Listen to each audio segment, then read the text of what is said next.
Welcome back, everyone, to the Triple Play Podcast, episode number 6. We were gone for a little bit, but we're back now. You know, life takes over, and when you're not getting paid to podcast, sometimes you have to put it on the back burner and get back to it when you can. So it's good to be back. Adam, how are you? I'm doing well. How are you? Oh, I can't complain. I really messed up my back the other day, but it's already feeling better, so it's good. Doctors do great work, and ice packs were invented by God to forgive us for our stupidity. That's what I've learned. Well, what did you do to your back? For the audience, I was deadlifting, and when I went up with the weight, my hip and my back, something like slipped. I actually have a video of it, and you can see my hip pop, and then just I fall down and go fetal. So it was rough. It was probably the most pain that anyone in the history of the world has ever felt ever. Oh, I'm sure. Yeah. When I was driving to the doctor, I felt like I was about to pass out, in my car driving, and that was going to be real bad. But we made it. It was a rough couple of days, but we got through it. But anywho, we're back. Now we're podcasting again. So let's jump right into it. Starting on the sports segment. We're not that far removed from the Super Bowl. It was a week, right? A week ago yesterday? Yeah. It was. And it was a terrible football game to watch. I can't believe I wasted all that time watching that stupid game. Yeah, this was, I know it was the first Super Bowl since 2001, the first Rams-Patriots, ironically. That was the first Super Bowl I ever remember watching. And this was the first one since then that I did not watch all the way through. When did you stop watching? I stopped watching in about the third quarter. I had a lot of homework to do. The game was not interesting me, and I didn't really care about either team. I thought it was the wrong two teams that were playing each other. But yeah, that's a legitimate gripe, especially now after that terrible game. You know, both teams that participated, the Rams and the Patriots, both got helped into this Super Bowl by some suspect officiating, is what we'll call it. But on the same front, it's score more points and don't put yourself in that situation. So, For sure. But absolutely, the game, it did nothing but stoke fury in New Orleans and Kansas City. Right, because KC and New Orleans would have put on a offensive clinic. And while you can say this was a defensive clinic, I think it was more just the Rams, all postseason long, their offense didn't look right. Todd Gurley, there's something wrong with him. He's not looked right ever since that injury. He's not played like the same player. And C.J. Anderson, say what you will about him, he's picked up the slack as much as he can, but they're just not the same offense without Gurley at 100%. Right, and C.J.'s no Todd. And I remember they asked Sean McVay right before the game started whether or not Todd was going to be 100%, and he said that he was. There's no reason at that point of the game really to lie about it, especially to a reporter, minutes before the game starts. But they just weren't giving him the ball, right? You have the best running back in the league in the backfield, and you give him the ball 6 times in the first half? Yeah, if he was 100%, it definitely did not look like the Rams believed that. Right. But it was a bore. And even the commercials really weren't that great. The first run of commercials were pretty good, but there was nothing that really stuck to my head, in past years. I can't think of a single one off the top of my head. I can remember two that really stuck out. One was the Bud Light Game of Thrones commercial. Oh yeah, I was just about to say that one. I did remember that. Where they had the Mountain crush the Bud Light Knight's skull like he did the Viper. Yeah. Which that one made me smile. That was holy cow! All right, we're just jumping right into it. Okay. And then the other one was the commercial with 2 Chainz and Adam Scott, where they were doing a music video, and Adam Scott says something, and 2 Chainz just looks at him, goes skirt, and drives away. I was just like, I wish I could just end all my conversations that I don't want to be part of with just a skirt, and then just drive away. I think that'd be such a nice little power to have in my life. But beyond that, that was about it. The halftime show was very bland and boring, but that's what you get when you have Maroon 5. I mean, I don't hate Maroon 5, but I mean, yeah, it was, especially compared to past shows. I feel like the past few years, the halftime show has been really good. But yeah, I mean, this year, just nothing about the entire experience stood out. Yeah, well, I know that the internet was all ablaze because they were expecting some big, like, tribute to the SpongeBob creator, and they did, like, the opening trumpet to the Bubble Bowl. They did, and that was my favorite part. Yeah, and then, like, Travis Scott came down in a meteorite or something. But, like, the internet was all, like, fired up about it because they thought, like, Maroon 5 confirmed it, but it was just, like, some random website said that Maroon 5 confirmed it, but Maroon 5 never did. But the internet loves their pitchforks, so people got all mad about it. It was like, it was just a by-the-numbers halftime show, right? They didn't do anything risky. They didn't try anything. The riskiest thing was Adam Levine kept removing articles of clothing. Right. Yeah. He he's got it tattooed on his stomach where he lives, so in case he forgets. But yeah, useful. That was it. It was like, oh, Adam Levine took his shirt off. Like, that's fine. Okay. And then there were people that were upset, like, oh, Adam Levine can take his shirt off, but Janet Jackson can't take hers off. And it was like, yeah, I mean, the FCC said that a long time ago. That's how that works. That is how that works. It's like, I get the point you're making. I'm not. Maybe if I could change things, I would, but I mean, that's the way things are. Also, I don't know if this is something to brag about, but like at the start of the halftime show, I knew Adam Levine's shirt was going to be off. I don't know how I knew it. Like, I was just like looking at it, I was like, we're seeing Adam Levine's nipple, like it's happening. And take out of that what you will, but I just knew it was happening.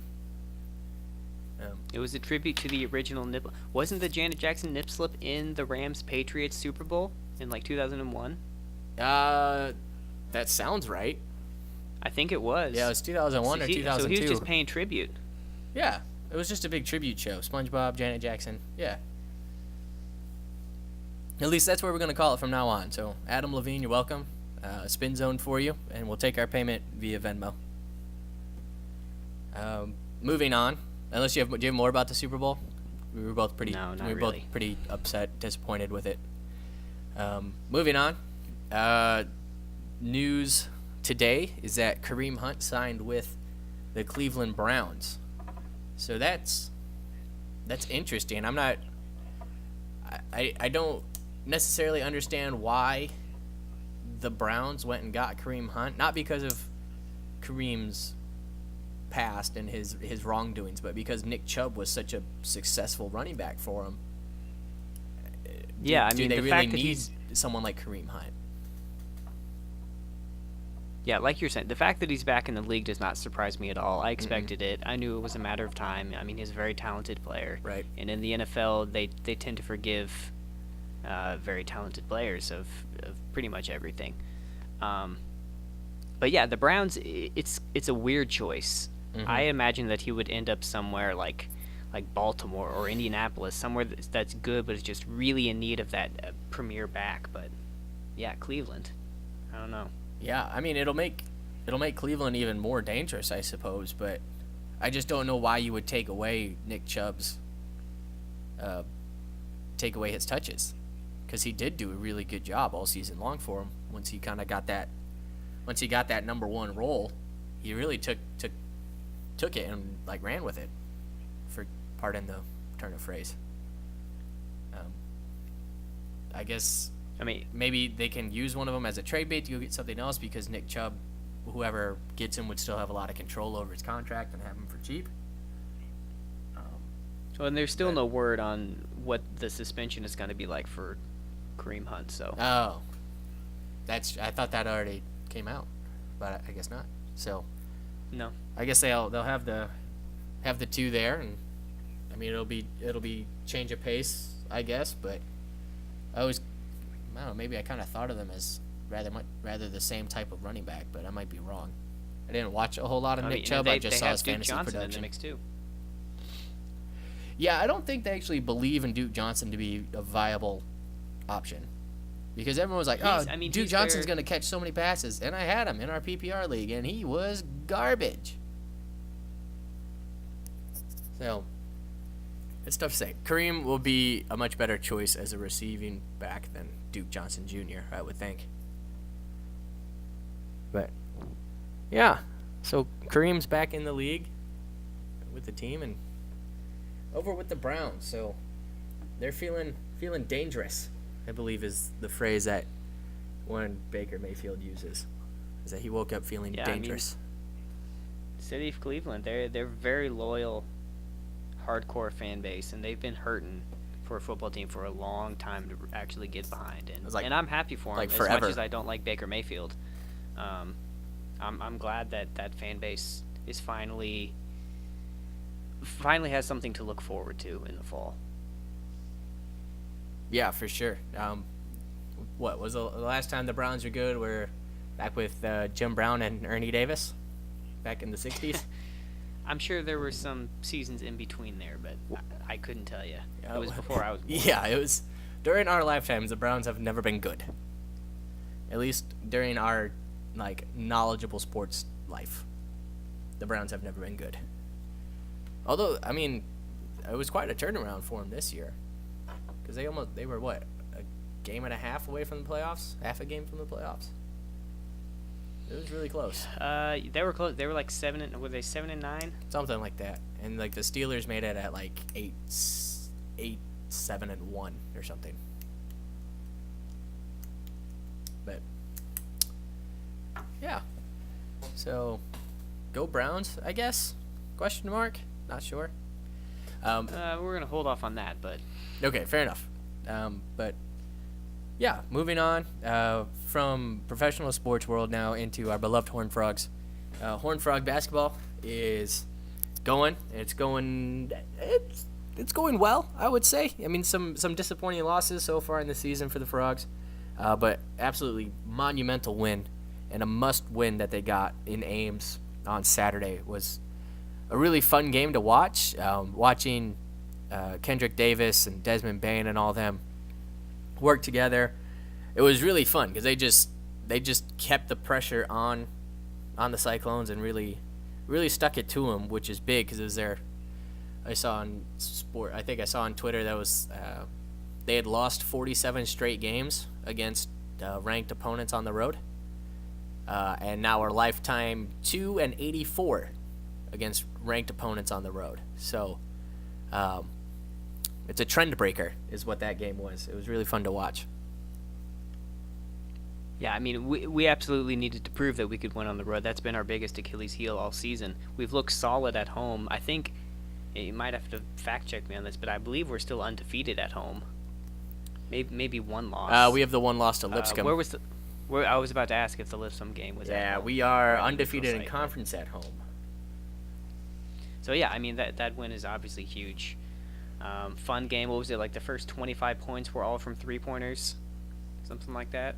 Something like that. It was something to behold. They were doing really, really well.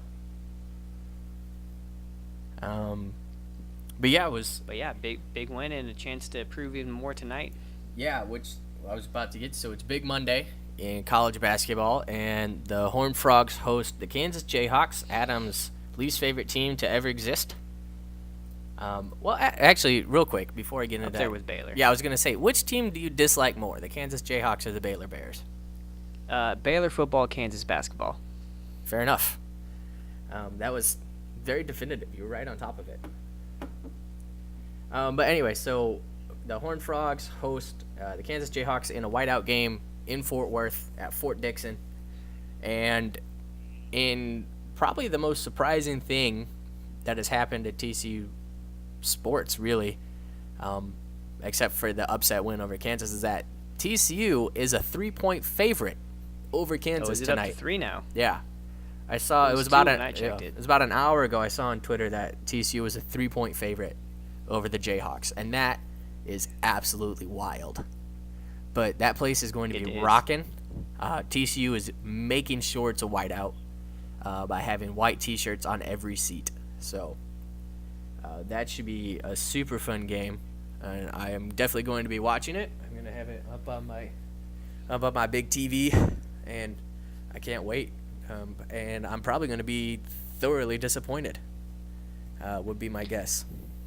Probably, but I mean, you never know. The reason that we're favored is because Kansas has been notoriously bad on the road this season, And we're super good at home.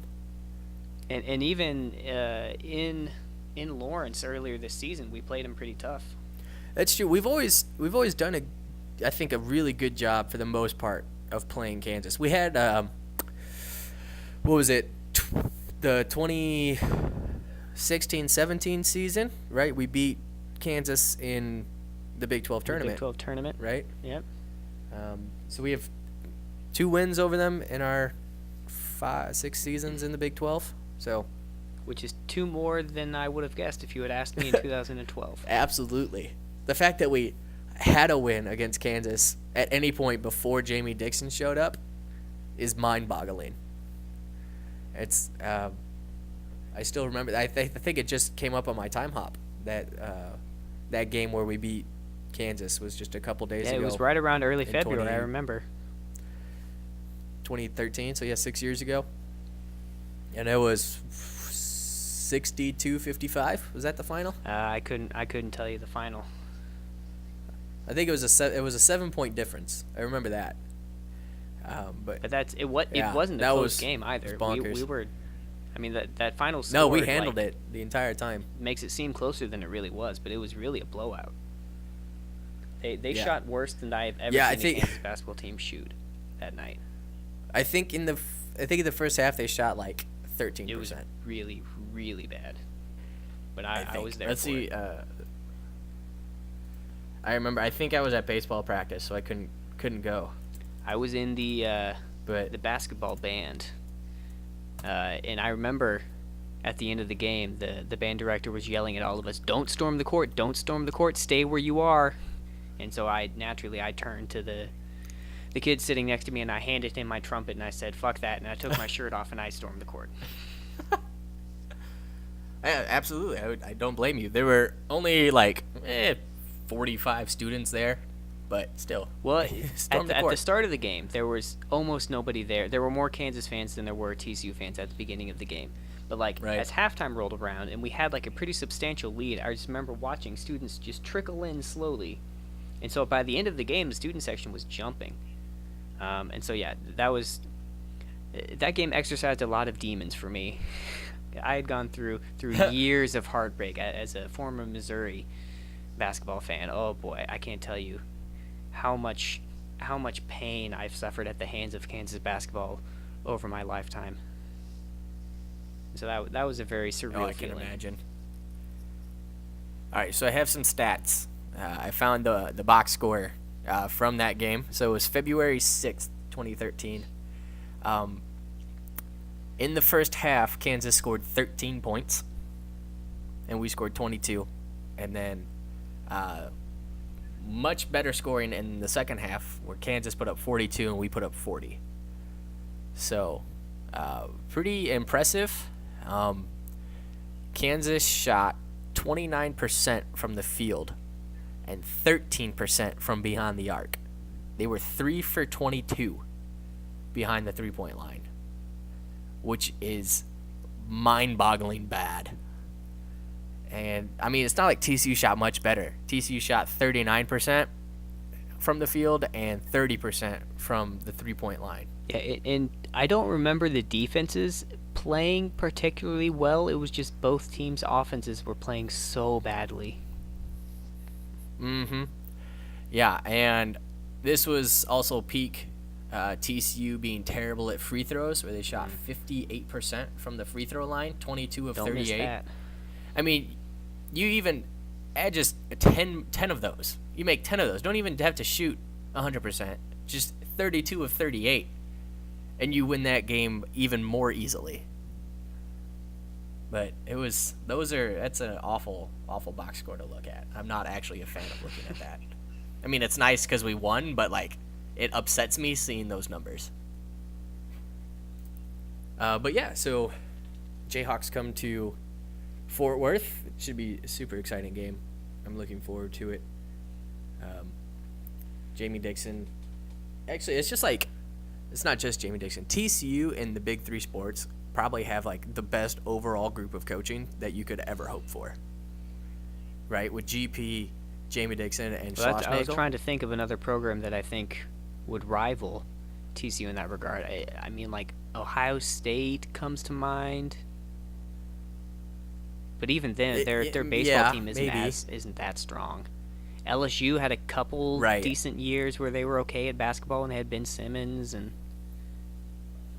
You'd probably be better off looking at like USC or like an Arizona school, Stanford's maybe. pretty solid across the or- board. Yeah. Or maybe like, I don't know, Vanderbilt's no good at football. Yeah, UNC maybe. I don't know. UNC's decent across it all. I don't know much about UNC Basketball and baseball but- for sure. No, UNC baseball's pretty And decent. their football team, they're pretty hit or miss. They've had a few good years recently, Yeah. but But that was back when they Florida? had Trubisky, I think. yeah, it was definitely when they had the 10 god. Well, Florida State, Oh, the Seminole. Well, I don't know much about their basketball team.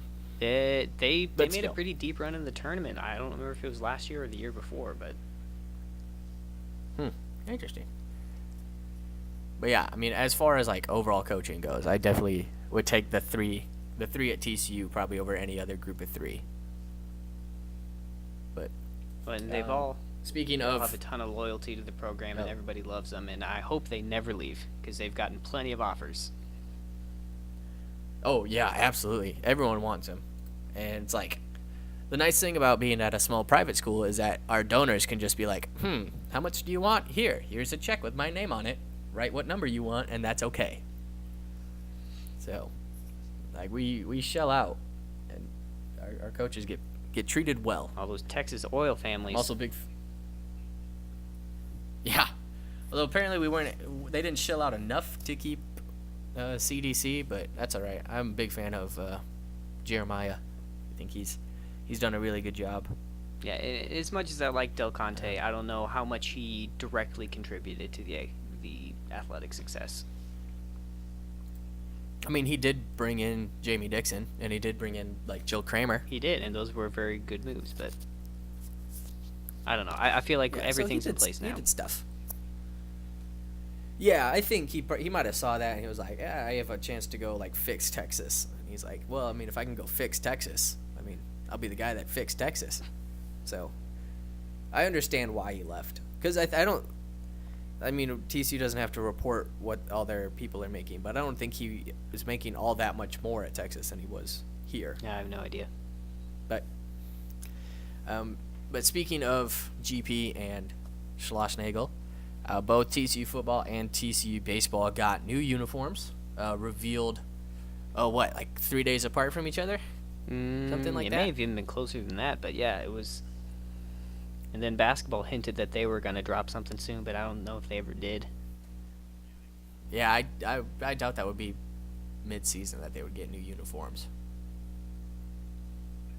But, so TCU football uniforms, I think they look incredible. Yeah, big fan.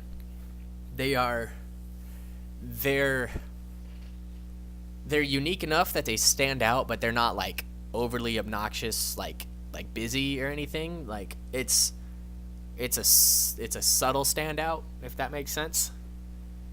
I'm trying to think of the right way to phrase it. Like it stands out, but it's not. They're not gaudy in like any way. I was never a big fan of the frog skin look. Yeah. And so these are absolutely an upgrade. I'm a big fan of the Wakandan iconography we kind of have going on. Yeah, which apparently that's actually supposed to look like T'Challa's necklace. Apparently GP really liked the movie, and he's like, yeah, it might have some influence on our New Jersey. That makes them that much cooler. I assumed that they were a throwback to the old school, like late 90s, early 2000s TCU football jerseys that sort of had the diamond collar. You know, I always think of LaDainian Tomlinson wearing those.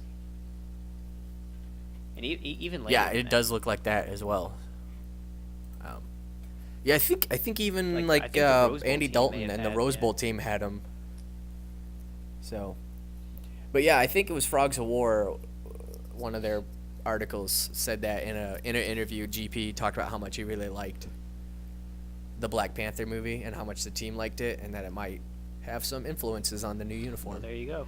And apparently, I don't remember seeing it, but apparently there's a guitar pick on the jersey as well Where? to symbolize. I'm not.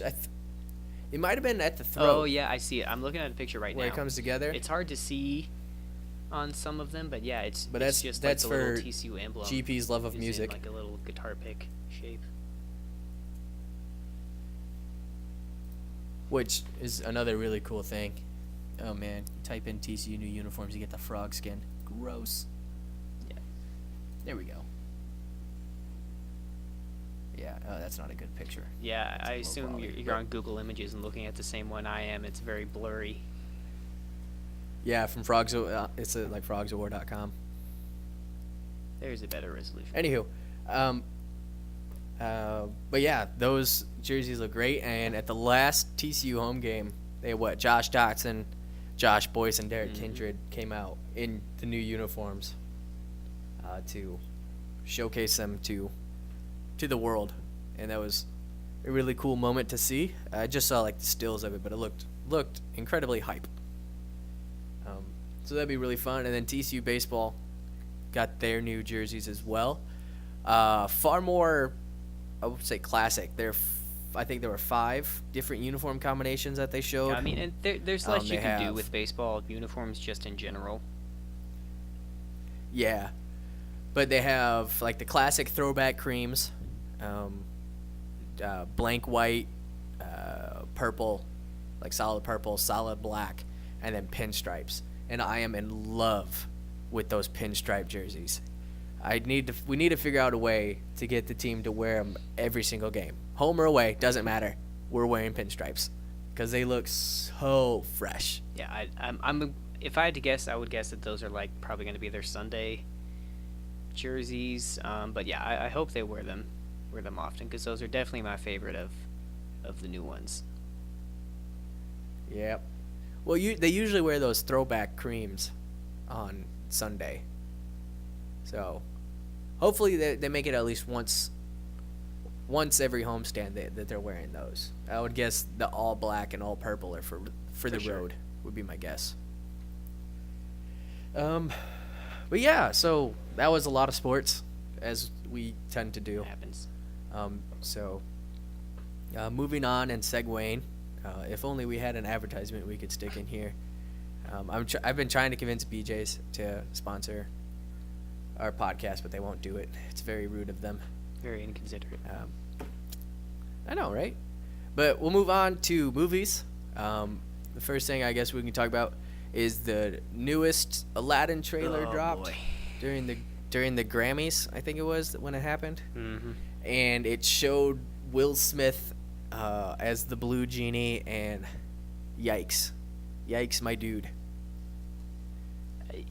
It was not good, just across the board. I mean, obviously the Will Smith genie is the thing that sticks out in your mind from that trailer, but just overall, like, nothing about it was appealing to me. And I've always been highly critical of all of the live action Disney remakes. I think they're just blatant cash grabs, and they don't have to come up with any new ideas.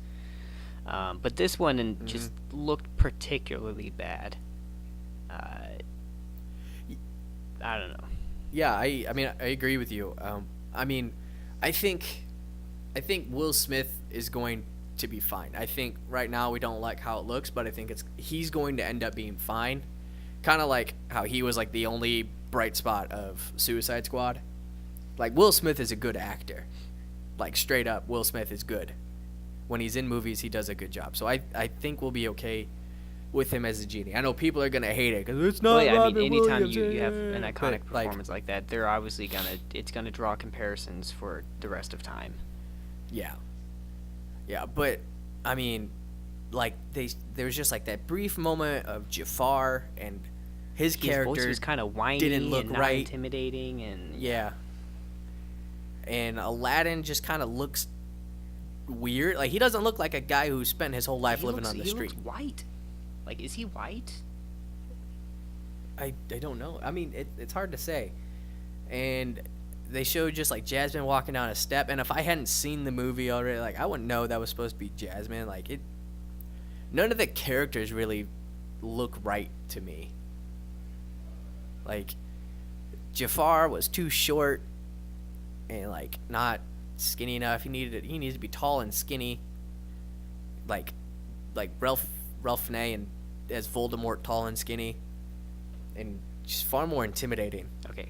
It didn't feel right. I'm getting a better look at Aladdin now. He's definitely not white, but well, that's definitely something. Not like a street there would be urchin huge either. backlash if they had a white guy do that. I said, but definitely not like, as you were saying, doesn't look like a street urchin either. You know, not like he's been living on the run his whole life. Also, under talked about part of that film, Gilbert Gottfried as Iago. Oh boy, I can't tell you how much I love Gilbert Gottfried, and whoever is he voicing it again? No, but I'm saying I don't think so. They didn't. But if it, I'm saying okay. if You're it's just not saying Gilbert in Gottfried, the original. then, like, nothing will live up. We talked about Robin Williams as an iconic performance, but nobody can emulate the great Gilbert Gottfried. That's true. I mean, I know it's impossible to imitate his voice. I mean, I can't even think of like what I would do to my voice to try and get that. I don't even know how you describe what his voice sounds like. It's impossible. What adjectives would you use to describe his voice? It's impossible for somebody who hasn't seen it or heard it. I mean. Yeah, it's like trying to describe a color without using it. Let's see. Trying to look up more about Aladdin. Are they going to be singing in it? It hasn't. I don't know. I hope so. I haven't.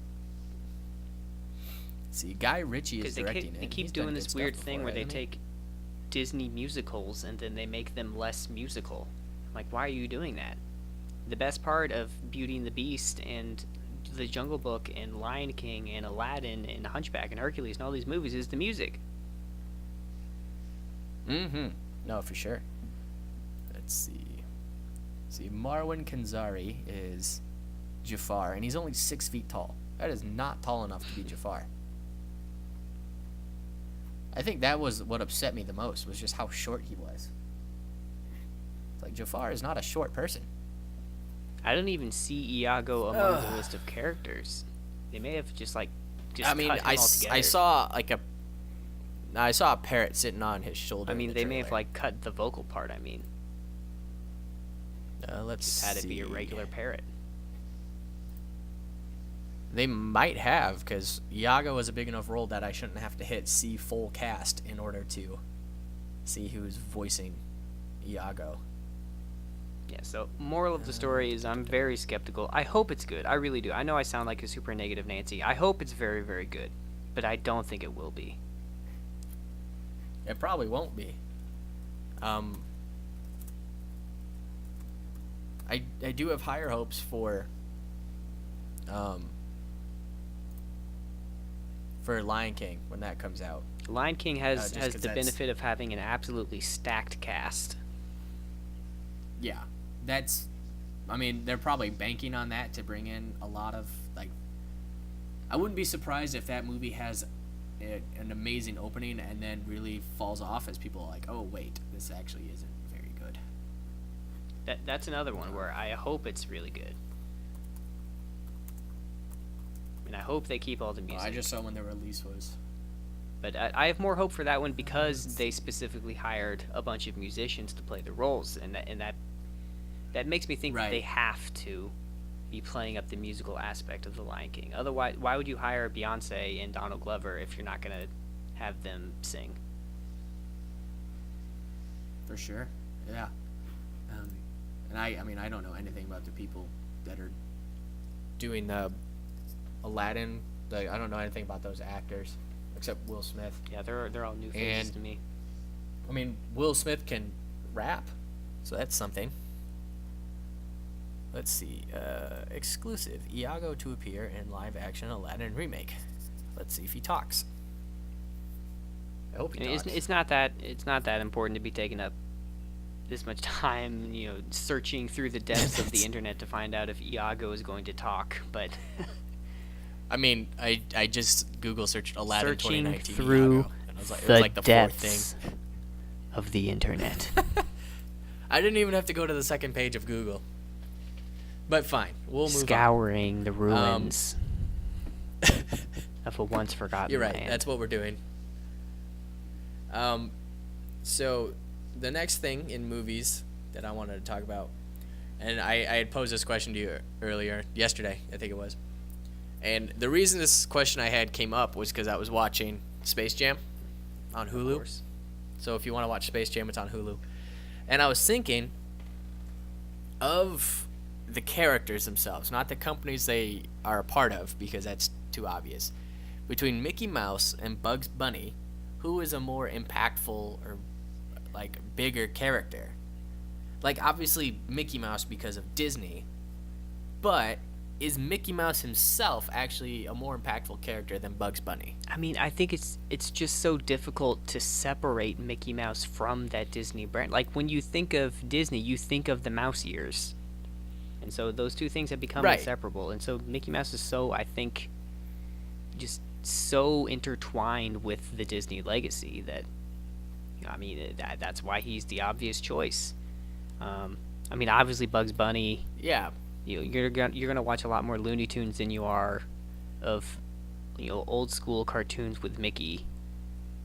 Although he's been Right. in a I mean- few like animated movies, and I have a Christmas movie down in the basement, Mickey Mouse Christmas movie.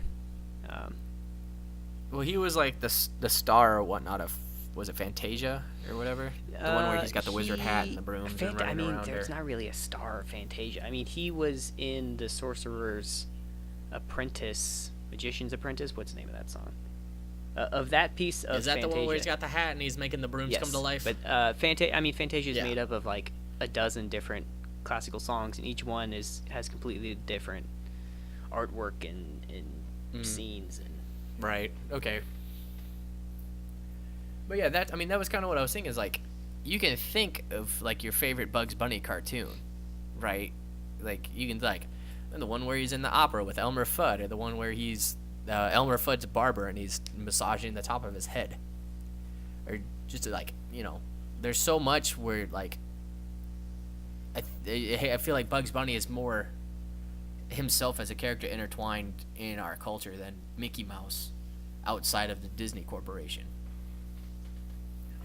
And I was also thinking like the Looney Tunes themselves, like as far as like a group of characters compared to like the main cartoon characters that are associated with Mickey, are almost more popular as well. Right? Like Bugs Bunny and Daffy Duck and Porky Pig and Wile E. Coyote and the Roadrunner and all them. Like, I mean, you have Mickey, Minnie, Donald, and Goofy. But beyond that, I mean, there's not a whole lot as far as, like, cartoon characters that Disney themselves created, right? Their most popular movies are all adaptations of other stories. I mean, I'd probably have to go back and look and get like a list of Disney animated features and see how many are original content and how many are remix. Because they're not all fairy tale remixes. Certainly, a lot of them, especially the early movies, Snow White, Sleeping Beauty, all of those pre-1960s movies are absolutely fairy tale remakes. But like, I mean, you get into the more like the Disney Renaissance, right? And you have like.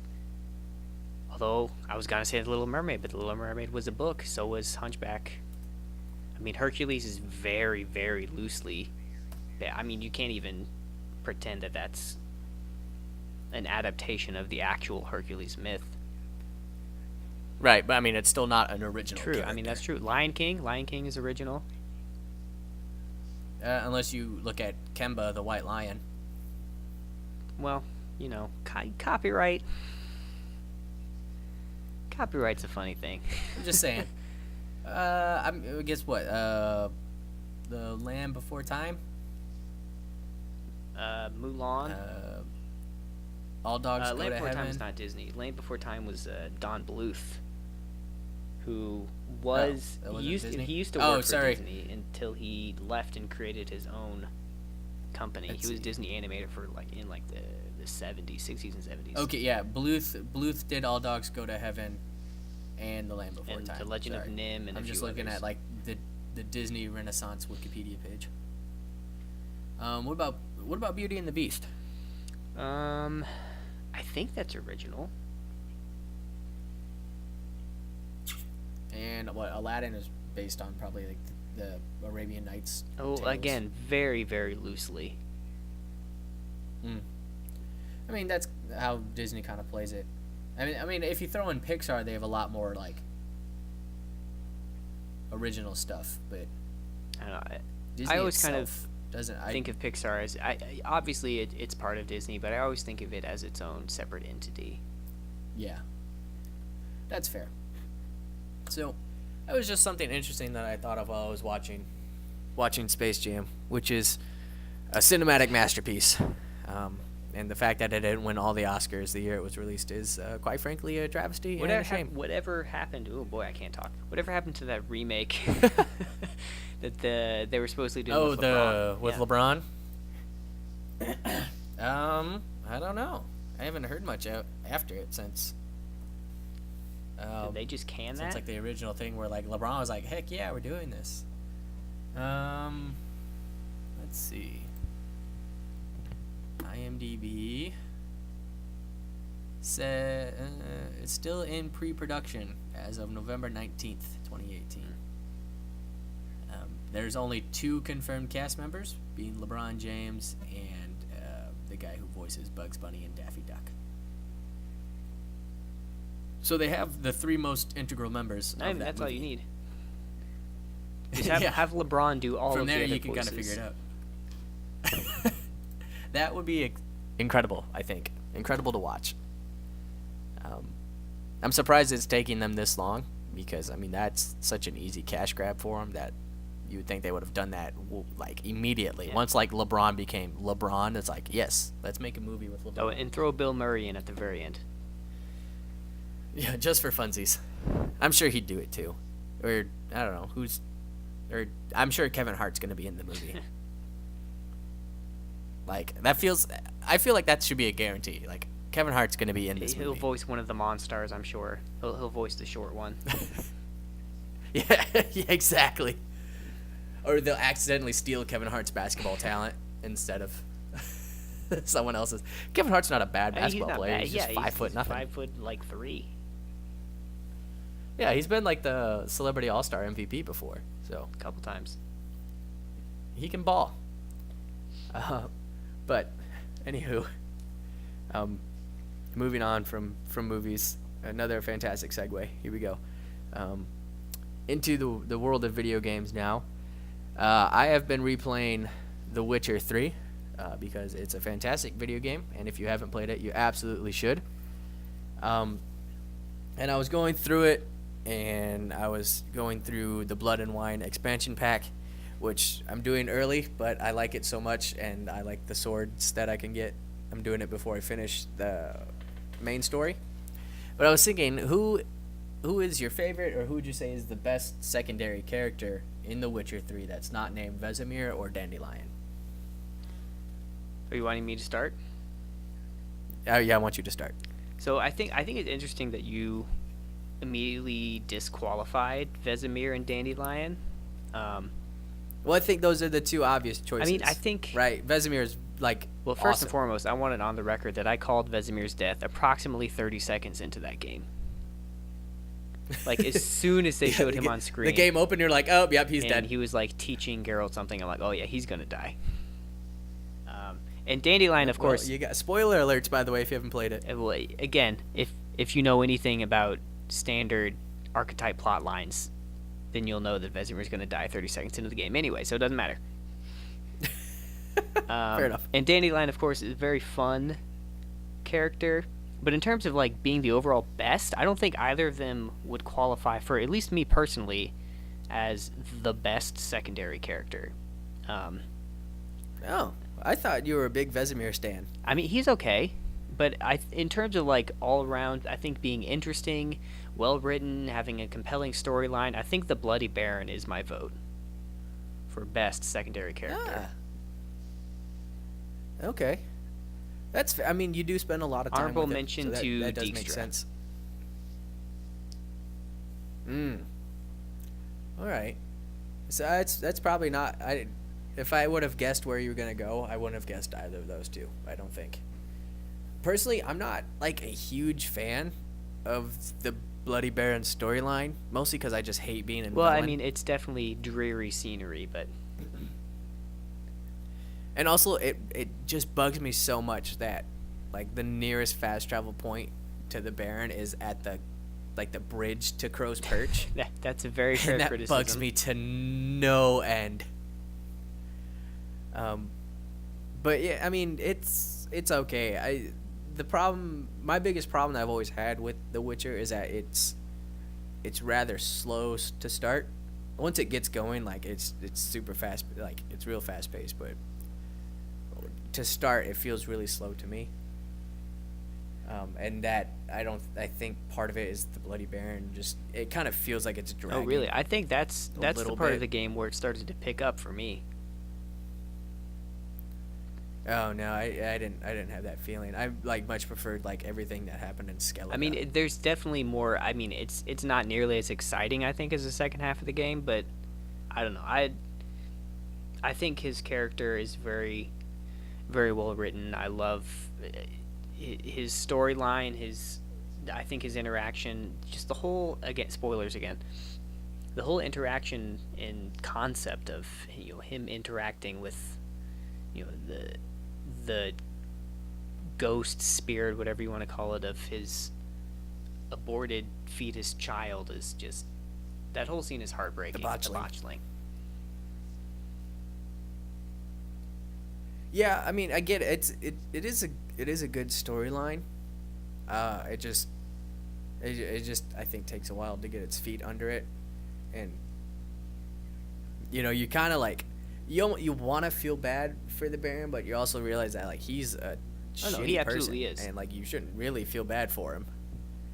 So that does is one point for like good writing, that like they kind of make you feel bad for him, but also like don't. I do wish you got some sort of payoff if like when the Baron takes his wife, if that's the route you choose for the Baron to take his wife. Like I wish there was some way to like see that like it all worked out for him and that she like recovered. Well, I don't even know. I mean, we have no guarantee that she would have even recovered, and so I don't know. In The Witcher's all about Right. Like, dark Well, I themes, just think- and so I don't think it would be out of character. Right. for Well, them to have I her just die want anyway. I want there to be a payoff. I want to know one way or the other if it worked. Yeah, I agree. I think maybe like in the after credits they could have mentioned it more specifically. Yeah, or like, I get if you want to call it like the epilogue after you kill Aridin and you're back in White Orchard.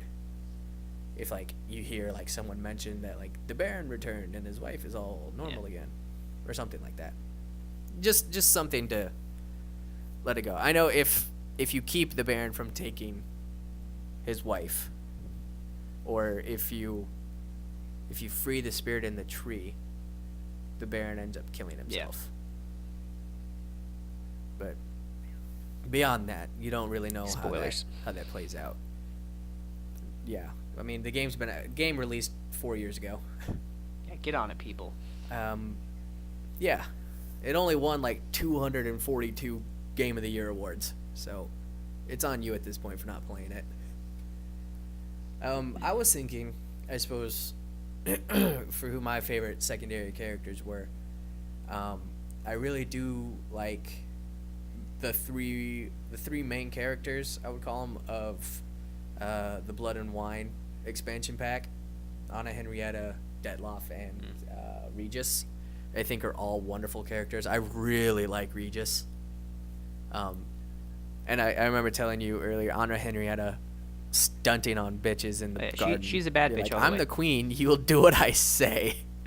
It's like such a power move, and I'm always here for power moves. So I really like that. And then from like the main storyline, I really liked Vernon Roach. Mm. Even I feel like if I had played the other two games, I might know more about him. But even like the interactions you do have with him, I think he's a super interesting person. And like, I want like a game where I'm playing as Vernon Roach, as a blue stripe commando, or whatever. I think that would be super interesting, and like exploring his story and his time, like how Vest came about, and like him forming the blue stripes and all that. So that would be my pick. I think Vernon Roach is super interesting. Plus, he's got the same name as Geralt's horse. Almost. So that's super fun. I definitely agree with you about the Blood and And- Wine characters. I think Roach is really cool, and he seems like a great guy, and I would love to have him as a friend. I don't think he's is as interesting as the other characters in his storyline. Maybe I'm just weird, and I keep like picking out all of the villains to empathize. Yeah, you like with. the bad Dude, people. Siggy Reuben, aka Dijkstra, I think is just so much more interesting than Roach is. What do you find so particularly interesting about Dijkstra? I think he's witty. He's clearly very intelligent. He's manipulative and knows how to get what he wants. And I don't know. I think, and he knows exactly what he wants, and will not hesitate to do what it takes to get it. And I don't know. I just find that compelling in a character, if not a real life person. I mean, I guess that's fair. I mean, I always look forward to when I get to kill Dijkstra. I'm always looking forward to that part. It upsets me. I wish I didn't have to do it. But I mean, you don't have to. You just have to sacrifice the others. yeah, but Geralt's a good guy when I play him, at least. Yeah. It's always like in games where there is like a morality thing like that. It's always hard to force yourself to be the bad guy, I can never isn't it? do it. I'm like the good guy every single. I've never been able to play the villain in a game. I can't do it. Even to all of those ones and zeros, those codes. I'm like, I can't hurt their feelings. Yeah. I agree 100%. I think the one time I was able to do it was I think I was playing Fable 3, I think. My brother used to But love even the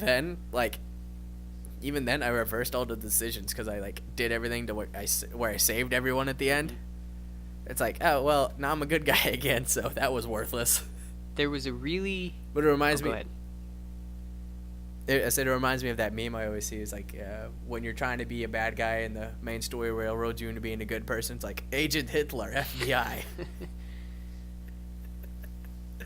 But anywho, go ahead. I was just gonna say it reminds me of I had one game where I was able to play the villain, and that was because you could only play the villain when I was like in middle school, early high school, called Overlord.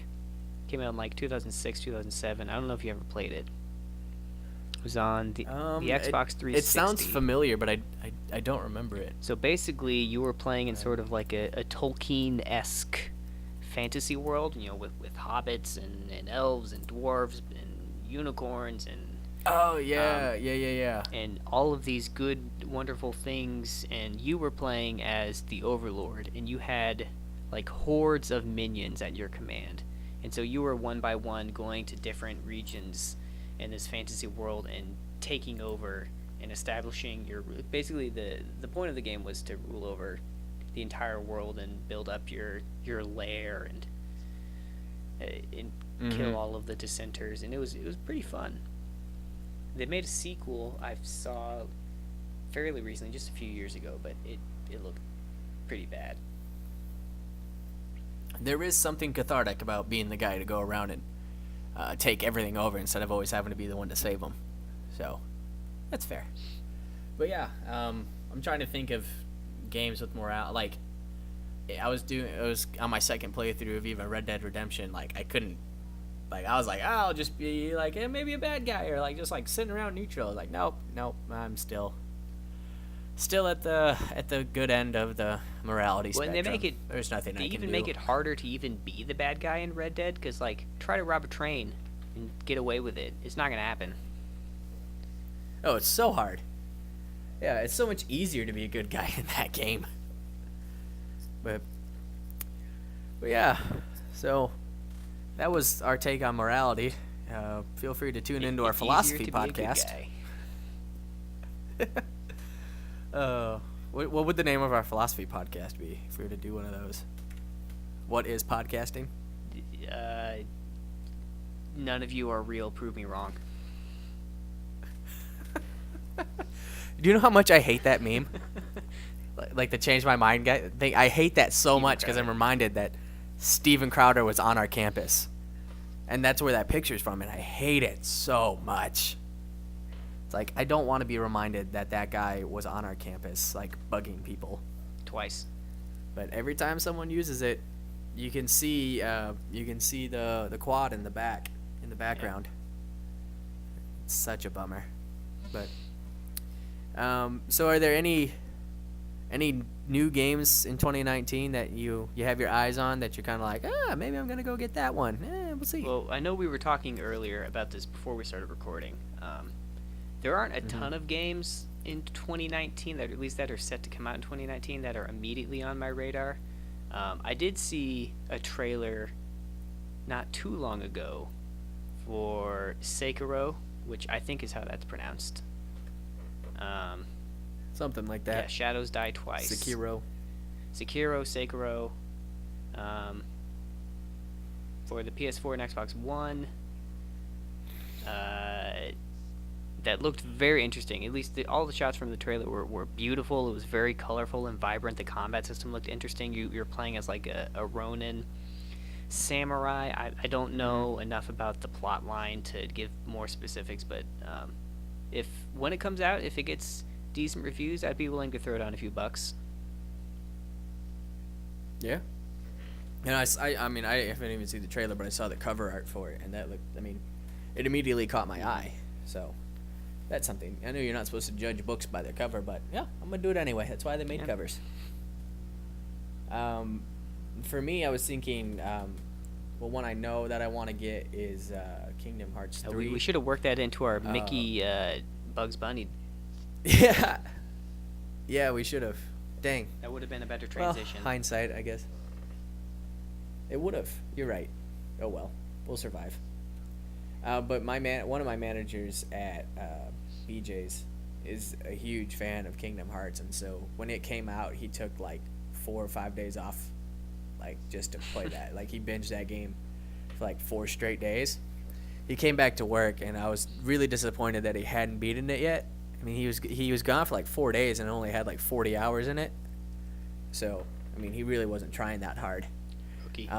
But the fact that he had like 40 hours and he said he was only about 2/3 of the way through it, really piqued my interest, because a lot of games nowadays, like, they're either only multiplayer or they have like very limited story modes or campaigns or whatever you want to call them. And so I really like games that you can really dive into. Absolutely. Like Red Dead Redemption or The Witcher 3, things like that. I'm a single-player campaign guy till I die. Absolutely. I want to play with other people. I mean, Other people are better than me, and I'm not trying to lose. Exactly. I have zero desire to get jobbed on by some 12-year-old racist. Except for FIFA. Right. Well, you're good at FIFA. Like, that's something. I don't know what online games I could win at. I just don't play online. I don't see a point to it. Maybe Smash Bros. Maybe. I bet I could beat someone at Gwent. Well, there's a Gwent specific game on There's like a Gwent game. Yeah. on the online store. I've never played it. I don't know, I feel like part of the fun of Gwent is like actually traversing the world and getting cards as a reward for beating cards. people, and finding them in random inns and things from NPCs and stuff. And so I feel like just having a game dedicated to the card game would not be as exciting, but I could be wrong. Yeah, that's true. Unless it's like like some of the Yu-Gi-Oh games that they made, where it's like open world and you're running around and you gotta challenge people. I doubt it's like that at all. I have no idea. That would be something they could do with it. But excuse me. Another game that I'm absolutely getting, I already know because I already bought it because I'm a giant idiot, is MLB Show 19. I'm getting that. I already have it pre-ordered. I was playing they let me play the alpha of that game. They let me play the alpha version. of the show 19. So I got to play just a little bit of like Diamond Dynasty and how it works and all that. There's no major changes. That's what I was going to Even ask, if there's graphically, it doesn't anything look all that particularly new. Yeah, not that I saw. Even graphically, it didn't look all that different. That might change, obviously, if it was just an alpha. But as I was playing, I was like, pre-order the game and get a free Bryce Harper Diamond Dynasty card. I was like, well, I guess. Can't. I mean, I'm going to get the game anyway. Might as well get a free card out of it. Because Bryce Harper's like a 95 in this game. So There you go. might as well start with a really good card. So I'm for sure getting that one. If I ever have enough money to where I can buy a Switch, there's a new Fire Emblem game. I'm a big Fire Emblem fan. I did notice, so Fire Emblem Awakening, not that hard. No, it's not. as far Very as the easy. game goes. Easiest one I've played, and I've played Yeah. probably half of them. I played all of the ones that are in English. We'll just put it like that. Let's see. I played Sacred Stones. That one was super hard. Really? I thought the Um, Sacred Stones was the easier of the two Game Boy Advance games, but you haven't played the other one, so that's fine. Yeah, I haven't played the other one.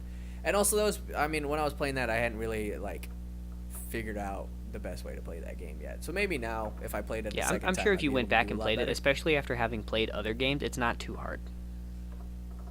Yeah. Fates and Birthright and all those, not too terribly difficult. A little bit harder than Awakening, but not Conquest that hard. is fairly difficult if you Um, play it on a decent difficulty rating, much more so than Birthright. Yeah. Did you play... And that's just because, you're far more limited in, the resources you can Yeah, get. exactly. Because you can't, scout opponents and, grind levels. Yeah, there's no level grinding, which definitely increases the difficulty. Did you ever play and Echoes, you're also- which was the most no. recent for the 3DS? The Yes, remake? I did with Alm and... Celica. Alm and what's-her-face. Yeah. I did play that one. I was going to say that one was a step up Yeah, in that one's difficulty probably compared the to the other hardest two, I thought. that I remember playing. But also one of my favorites. I think I got to the end game, and I think I got stuck. The last level is very, very difficult to keep everybody alive, and that was my goal. And Yeah. I don't think I beat it keeping I had to sacrifice at least one person every time I beat it. Right. Yeah, and the problem I always have with Fire Emblem, and I love the games. I think they're very interesting. And it's a great concept, but I don't like being at the whims of a random number generator. Right? It's you can get attacked, and it's you have a 20% chance of being hit, and it's it feels like every time you're getting hit, and you have a 93% chance, and it feels like every time you're missing. I mean, it's So like that I'm in not a huge fan Pokemon of too, random though, number to generators. a slightly lesser degree. But Yeah, with the catches and catches in hit critical rates and hits, I critical guess, but, hits. yeah, but for the most part, unless you're under a status effect, your hit rate's probably 100, unless you're doing the more powerful moves or using any rock type move. Have you noticed that there's one rock type move with 100 hit rate? Everything else is 80. Is it or Power 90. Gym? Oh yeah, so two. Power Gem and SmackDown, I think, are the only two. But anywho, that went way off. Is there a new Pokemon game coming out in 2019? It hasn't been announced yet. I think there will be, probably like a Christmas release. Are we gonna get Spoon and Fork? I have no idea. Chair and table. I have no idea. I'm hoping for Spoon and Fork, and then 6 months later they release Knife. Are you a spoon guy or a fork guy? I would probably end up getting a Spoon. Yeah, I figured. You seem like a spoon guy. I'm not sure I what that don't know. means. That's fair. Resident Evil 2 is another game that came Um, out fairly recently that has gotten pretty outstanding reviews across the board. My little brother bought it the day it came out and has told me nothing but good things. You will never play it because it is a scary game. You're absolutely right. I was gonna say is like, guess who's never gonna play that one? It's me. Anthem is another one that the previews, the trailers have piqued my interest.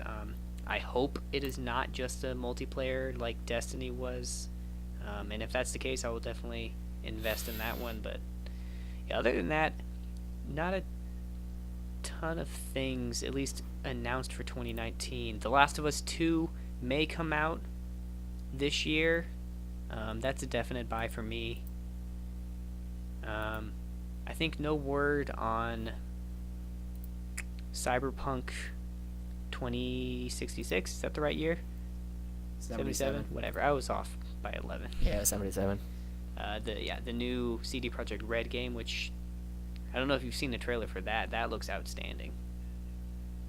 For which one? For Cyberpunk. Actually, I don't know if I've seen the. There is a gameplay. I probably haven't. It's like a 30-40 minute gameplay on YouTube, and it looks beautiful.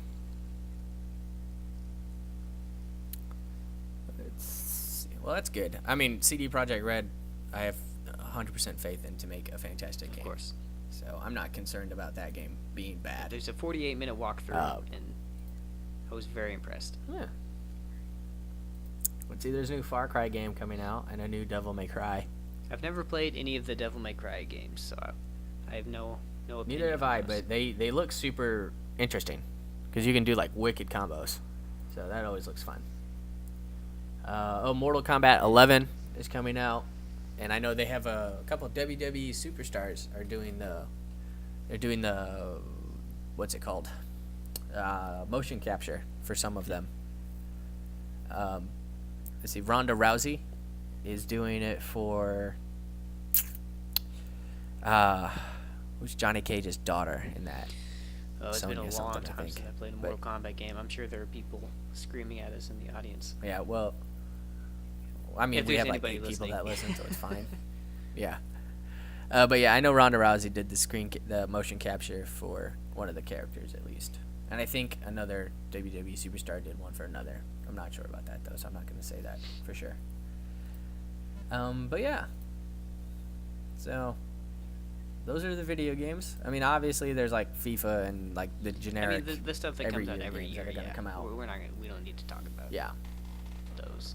Yeah. I mean, you're a FIFA mark, right? Do you buy every FIFA? Usually every other.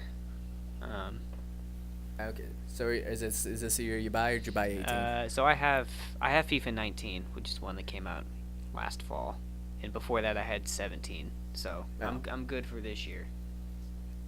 You'll skip FIFA Probably. 20. Yeah, it's fair.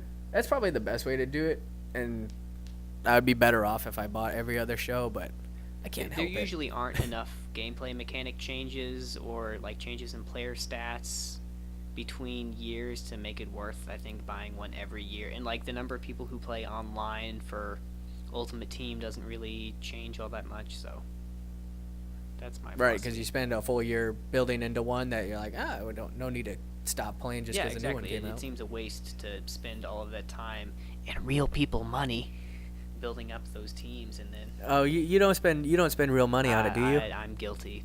I haven't in a while. Oh, I haven't Adam. in FIFA 19, on the record, haven't spent real people money on FIFA What? 19, but I have been guilty of that in the past. That's good. Oh, Adam, you silly Billy. You know what? I wanted a good team, and I got a very good team. Did you get Ronaldo? I did not give Ronaldo. Like 7 people in the world have Cristiano Ronaldo, and I was not one of them. No. Okay. So, unrelated, there might be just now a really long like horn in the background of this recording just now, because people like to drive down the street that my apartment is on and just like honk their horn the entire way, and I don't That's get okay. it. My dog's been barking, so we may not be able to Oh, hear I either didn't, of I us. didn't So. hear him at all. Yeah, well, I didn't hear him at all, so should be okay. And I didn't hear the horn either, so. No, that's good. So, anything else you want to talk about there, Adam? Nothing comes to mind. This was a solid hour Well, it and was 10. longer than I Look thought at us it would go. be. Yeah, when I first did the rundown, I was like, probably only going to be like 30, 45 minutes. But here we are, and we can't ever shut up. And we did this without a guest, too. We did. We'll have to try and figure out who we have for our next guest. Maybe a gal will come on. But, yeah, so that is the end of our podcast. Thanks for listening, everyone, and we'll see you next time. Oh, this is where I'm supposed to have the shout out. Oh, shit, I forgot. Oh, I don't have a name. Brittany Snow, would love to have you on. Bye.